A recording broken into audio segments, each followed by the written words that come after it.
The iPhone 16 Pro Max boasts the largest display ever in an iPhone at 6.9 inches as well as the longest tested battery life of any iPhone yet. We also appreciate the camera upgrades and camera control button, but Apple Intelligence lacks that wow feature for now and the charging speed could use a boost.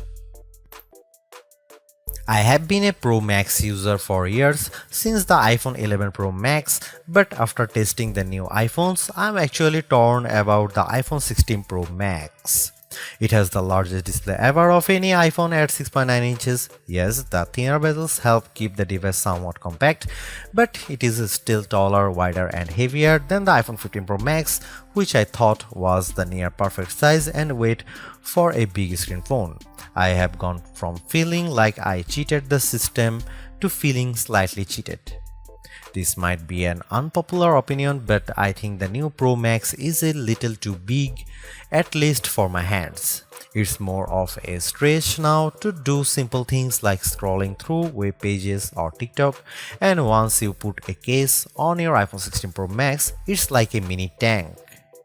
The good news is that the Pro Max is built to be more durable. In addition to having a titanium band, Apple claims that the improved ceramic shield display on this model is 50% tougher than the last generation. We can't drop these units, but on paper it's encouraging. The iPhone 16 Pro Max comes in 4 colors: titanium white, titanium black, natural titanium, and desert titanium. Our iPhone 16 Pro came in the natural, which looks fairly modern, but I prefer the desert color as it pops more.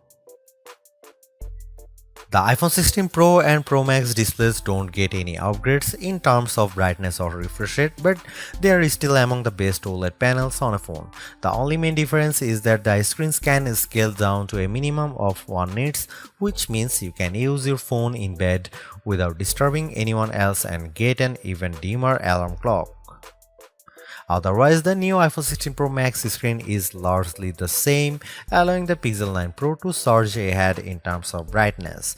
We measured a max of about 1500 nits for the iPhone 16 Pro Max, while the Pixel 9 Pro XL hit more than 2300 nits. Outside in direct sunlight, the iPhone 16 Pro and Pro Max were both dimmer than the Pixel 9 Pro XL, though Google's phone dimmed faster over time in response to the heat. Other than the display size, the biggest design change to the iPhone Pro Max is the addition of the camera control button. This recessed capacitive button on the right side uses haptic to give you feedback, and it launches you straight into the camera. No more having to fumble for the on-screen camera shortcut, and you can now use the action button for another shortcut. This thing is pretty easy to use in both portrait and landscape mode. So what can you do with camera control? A lot, actually. A quick press snaps a photo and a long press starts recording a video, but I'm not a fan of the fact that the video stops when you take your finger off the button. You can also slide your finger across the button to zoom in and out, which is pretty smooth. Not as smooth is the double soft press, which launches a sub-menu of various options, from tweaking the depth and exposure to toggling between multiple photographic styles. Camera control works well, but applying just the right amount of pressure and remembering what a single press and double press do takes practice. I also wouldn't recommend taking macro shots with the camera control, as it shook the camera when I got super close to a subject. The iPhone 16 Pro Max gets a bunch of camera upgrades, starting with a new 48 megapixel fusion camera for the main shooter that's designed to read data faster. The result should be zero shutter lag and faster focus. I took some shots of people passing by on scooters and moving taxis at the same time on the iPhone 16 Pro Max and iPhone 15 Pro Max, and the new iPhone was indeed faster. The results were not necessarily sharper though, as you can see in this side-by-side comparison. Here are some camera samples of iPhone 16 Pro Max.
The iPhone 16 Pro Max's video gets an upgrade with 4K video capture up to 120 frames per second, and there's some pretty neat things you can do with that footage.